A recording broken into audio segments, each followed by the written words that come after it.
Perkenalkan, nama saya Clinton Dampalat dengan NIM 22024108. Saya dari kelas 5 TI5. Perkenalkan, nama saya Muhammad Fatan Masloman dengan NIM 22024098. Saya dari kelas 5 TI5. Perkenalkan, nama saya Istra Jody Mamusu dengan NIM 22024110 pada kelas 5 TI5. Kami dari kelompok 6.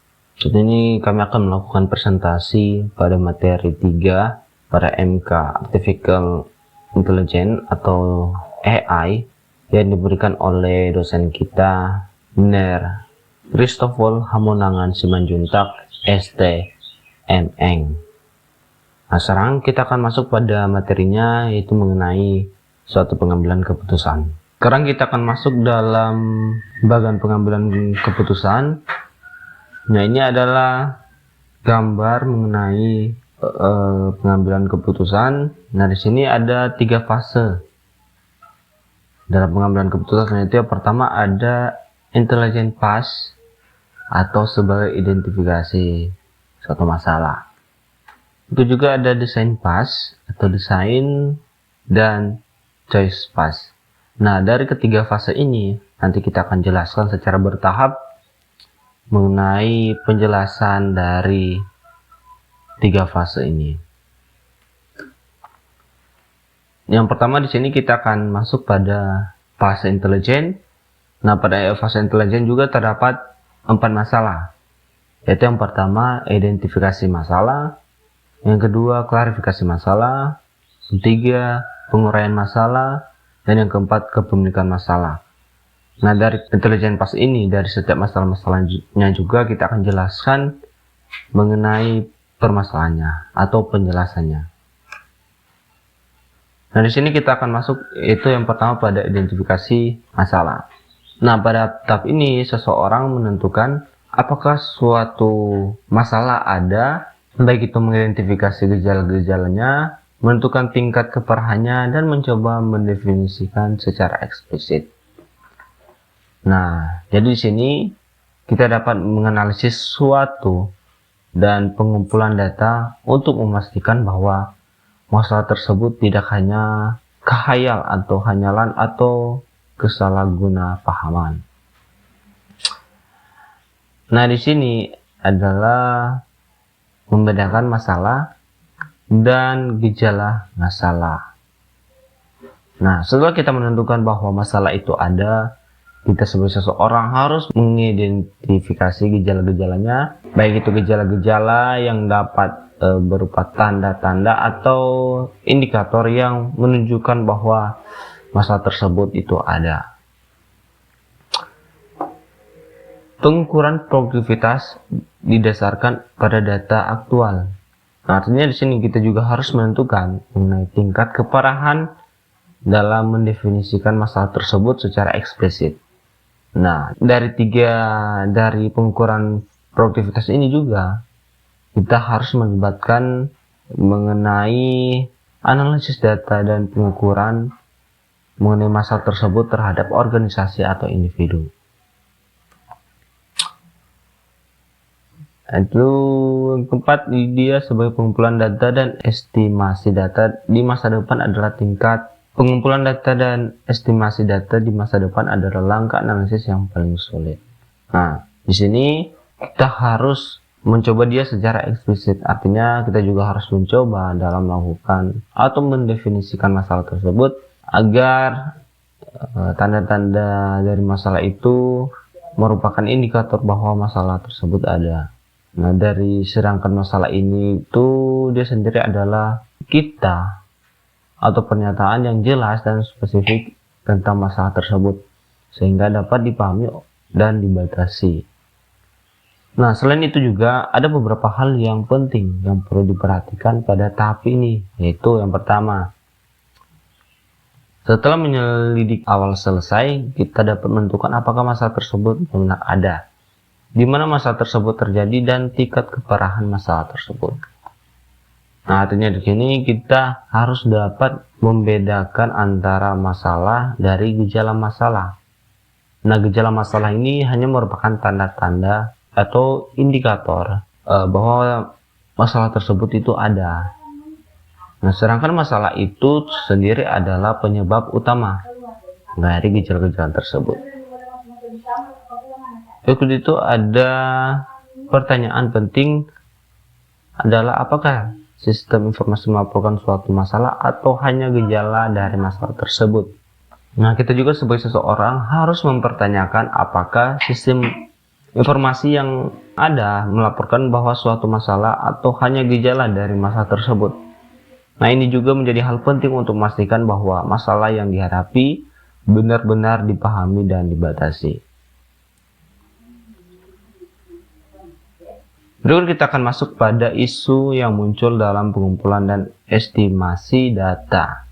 Yang pertama sini tidak ada data. Artinya sini tidak adanya data yang relevan dapat membuat sulit untuk melakukan analisis dan membuat keputusan yang tepat. Berikut ada pemerolehan data bisa jadi memerlukan biaya yang besar. Nah, dalam mengumpulkan data yang dapat memerlukan biaya yang besar ini, baik dalam bentuk uang maupun waktu, biaya ini dapat meliputi biaya untuk membeli peralatan, mengaji staf, dan melakukan survei. Berikut ada data mungkin tidak akurat atau kurang tepat. Data yang dikumpulkan mungkin tidak akurat atau kurang tepat, yang dapat mempengaruhi hasil dari analisis dari keputusan yang diambil. Nah, estimasi data seringkali bersifat subjektif. Nah, estimasi data ini seringkali bersifat subjektif karena suatu bahwa hasilnya dapat dipengaruhi oleh pendapat atau asumsi pribadi. Data bisa jadi tidak aman. Data bisa jadi tidak aman, mungkin dapat memungkinkan akses tidak sah atau kehilangan data. Begitu itu ada data yang mempengaruhi hasil mungkin bersifat kuantitatif. Nah, data penting yang mempengaruhi hasil mungkin bersifat kuantitatif yang berarti bahwa data tersebut tidak dapat diukur secara numerik. Nah, berikut ada hasil akhir mungkin tersedia setelah jangka waktu yang ditentukan. Nah, dari ini kita juga dapat memungkinkan perubahan dalam keadaan atau kondisi yang mempengaruhi hasil. Yang terakhir ini ada data masa depan yang diasumsikan sama dengan data masa lalu. Artinya terdapat perubahan dalam keadaan atau kondisi. Nah, sekarang kita akan masuk pada klarifikasi masalah. Klarifikasi masalah ini dia mengkonseptualisasikan masalah dalam istilah dan mengklasifikasikannya ke dalam kategori yang dapat ditentukan dan memberikan pendekatan solusi standar. Pendekatan penting dalam mengklasifikasikan masalah menurut tingkat penataannya. Artinya, klasifikasi masalah ini adalah proses di mana masalah tersebut istilah yang jelas dan spesifik, nah, serta dalam kategori yang dapat ditentukan. Nah, tujuan dari klarifikasi masalah ini adalah untuk memberikan pendekatan solusi standar yang efektif dan efisien. Sekarang kita masuk pada strukturisasi masalah keputusan menurut Simon tahun 1977. Yang pertama sini terdapat masalah. Nah, masalah yang berulang, rutin, terstruktur dengan baik, dan model standar untuk masalah ini telah dikembangkan. Contoh, perencanaan karyawan mingguan, mengakhiri arus kas bulanan, memiliki tingkat persediaan yang untuk barang tertentu dengan permintaan konstan. Berikut adalah masalah tidak. Artinya di sini terprogram masalah tidak terstruktur yang belum dikenal sebelumnya dan tidak terjadi lagi. Nah, contoh dari masalah tidak itu dia menangani proyek penelitian dan pengembangan yang rumit, keputusan merger dan akuisisi, memilih suatu pekerjaan, mengevaluasi inisiatif e-commerce. Yang ketiga sini ada masalah semi terstruktur. Nah, dari semi terstruktur ini adalah suatu masalah yang mungkin tidak terstruktur jika pengetahuan atau informasi yang tersedia sangat terbatas atau tidak ada. Saat kita mengembangkan pengetahuan tentang masalah, kita juga dapat menambahkan struktur pada masalah, tidak terstruktur atau semi terstruktur. Sekarang kita masuk pada masalah, itu penguraian masalah. Penguraian masalah ini adalah teknik yang digunakan untuk memecah masalah yang kompleks menjadi bagian-bagian yang lebih kecil yang sering disebut sebagai sub masalah. Nah, tujuannya adalah untuk membuat masalah yang besar dan rumit menjadi lebih mudah dipahami, dikelola, dan diselesaikan. Dari penguraian masalah ini, kita juga dapat atau kita juga harus mencari masalahnya hanya dapat dipecahkan jika seorang atau suatu kelompok yang bertanggung jawab untuk memecahkannya. Dan juga kita juga sebagai organisasi harus memiliki kemampuan untuk memecahkan masalah tersebut. Nah, dari masalah ini juga kita menentukan siapa yang bertanggung jawab atas masalah tersebut. Baik itu langkah-langkah penting dalam mengatasi masalah.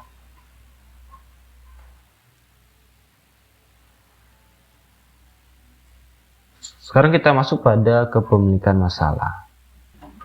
Pada tahap kepemilikan ini penting untuk menentukan siapa yang bertanggung jawab atas masalah tersebut. Nah, suatu masalah ini muncul dalam suatu organisasi hanya jika seseorang atau suatu kelompok bertanggung jawab untuk memecahkan masalah tersebut, dan jika organisasi tersebut memiliki kemampuan untuk memecahkan masalah tersebut.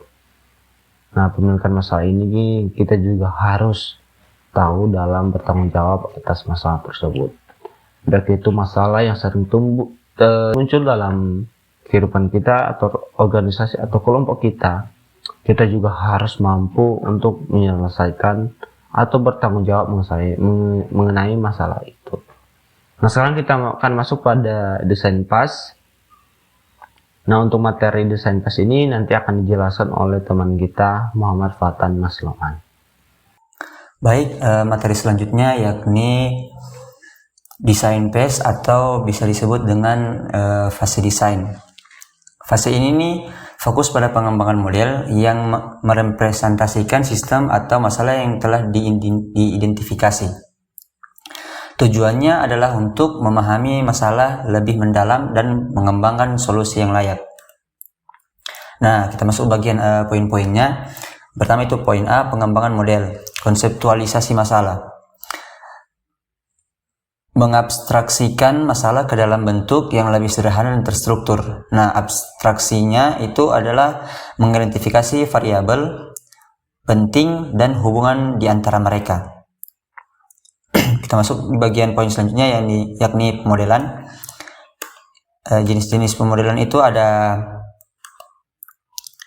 model kuantitatif, model kualitatif, komponen model, variabel hasil, variabel lingkungan. Nah, yang pertama itu ada model kuantitatif. Model kuantitatif adalah menggunakan data numerik untuk merepresentasikan variabel dan hubungan antar variabel. Yang kedua itu ada model kualitatif. Model kualitatif itu menggunakan data non-numerik untuk menggambarkan aspek-aspek sistem. Yang ketiga itu ada komponen model. Kita lanjut pada variabel hasil. Variabel hasil adalah tujuan atau sasaran dari masalah pengambilan keputusan seperti laba, pendapatan, dan penjualan. Variabel lingkungan adalah parameter yang tidak dapat dikontrol seperti kondisi ekonomi. Selanjutnya adalah simplifikasi model.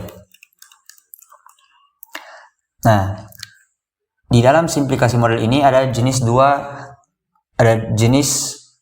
terdapat dua jenis model. Pertama itu adalah kelebihan dari model sederhana dan kekurangan dari model sederhana itu sendiri. Yang pertama itu kelebihan model sederhana. Yang pertama ada biaya pengembangan lebih rendah, kedua manipulasi dan pemahaman lebih mudah, dan yang ketiga itu adalah solusi lebih cepat ditemukan. Nah, kekurangan dari model sederhana ini meliputi kurang akurat dalam menggambarkan kompleksitas masalah. Kedua itu mungkin tidak mempertimbangkan semua variabel penting. Nah, yang bagian poin selanjutnya, yang poin D, adalah pemilihan model. Nah, model ini ada dua model di dalam poin D ini. Pertama itu model matematis, menggunakan persamaan matematika untuk merepresentasikan hubungan antar variabel. Yang kedua itu model simbolis, atau menggunakan simbol dan aturan logika untuk menggambarkan sistem. Poin E, proses pemodelan. Menentukan hubungan antar variabel baik secara matematis maupun simbolis. Yang kedua itu mengidentifikasi dan mendefinisikan variabel-variabel yang relevan.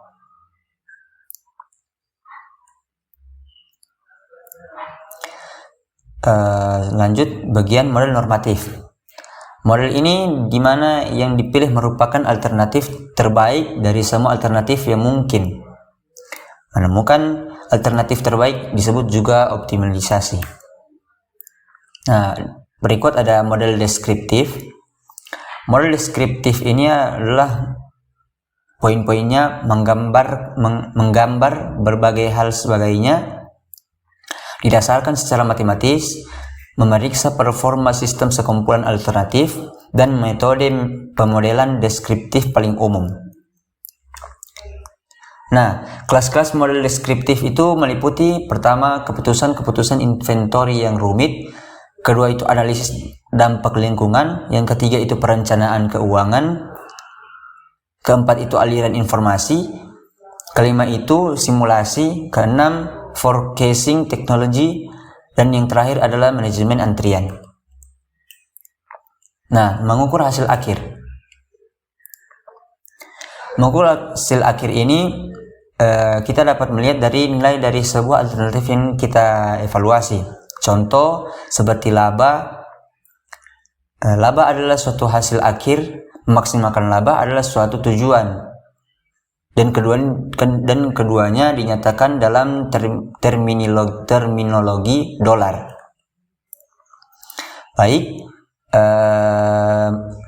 poin selanjutnya akan dilanjutkan oleh teman kita Israel Jody Mamusung. Oke, kita masuk pada bagian choice phase. Choice phase adalah tahap pengambilan keputusan konkret dan komitmen untuk mengikuti tindakan tertentu. Fase pemilihan melibatkan mencari, mengevaluasi, merekomendasikan solusi yang sesuai untuk model. Solusi suatu model adalah himpunan nilai spesifik dari variabel keputusan pada alternatif yang dipilih. Selanjutnya, pendekatan pencarian melibatkan yang pertama ada teknik analitik, memecahkan suatu formula.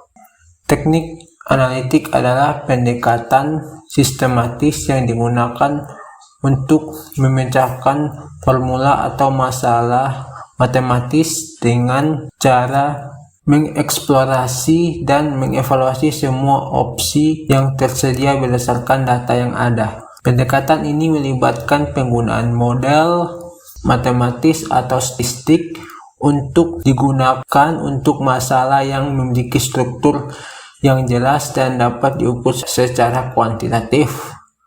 Contohnya teknik analitik termasuk analisis regresi, analisis statistik, pemrograman linear, dan optimasi. Teknik ini sering digunakan dalam situasi di mana masalah memiliki solusi yang pasti dan dapat dihitung, seperti dalam manajemen rantai pasokan atau analisis risiko keuangan. Yang kedua, algoritma atau prosedur langkah-langkah. Algoritma adalah prosedur langkah demi langkah yang digunakan untuk menyelesaikan masalah atau mencapai hasil tertentu.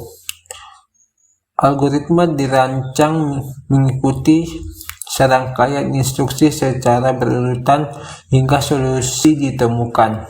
Algoritma dapat digunakan dalam berbagai konteks, seperti pengurutan data, pencarian data, atau perhitungan matematis yang kompleks. Algoritma menawarkan solusi yang dapat direplikasikan dan diandalkan, yang membuatnya sangat penting dalam pemecahan masalah yang berulang atau memerlukan proses otomatisasi. Yang berikutnya, yang ketiga, heuristik atau aturan utama. Heuristik adalah pendekatan yang menggunakan aturan umum atau aturan untuk menemukan solusi yang cukup baik di dalam waktu yang relatif cepat, tanpa harus mencari solusi yang optimal. Pendekatan heuristik sering digunakan dalam situasi di mana masalah terlalu kompleks untuk dipecahkan dengan teknik analitik atau algoritma dalam waktu yang terbatas. Heuristik memungkinkan pengambilan keputusan untuk menggunakan intuisi, pengalaman, atau pola yang dikenal untuk membuat keputusan cepat. Contoh penggunaan heuristik dalam pengambilan keputusan cepat di bawah tekanan, pemecahan masalah kompleks tanpa semua informasi, atau situasi di mana tidak mungkin untuk menganalisis setiap alternatif secara detail. Heuristik tidak selalu menghasilkan solusi optimal, tetapi cukup efektif dalam situasi di mana waktu atau sumber daya terbatas. Berikutnya, blind search atau teknik pencarian yang tidak memiliki informasi tambahan mengenai kondisi luar dari yang disediakan oleh definisi masalah, atau dapat dikatakan pencarian buta.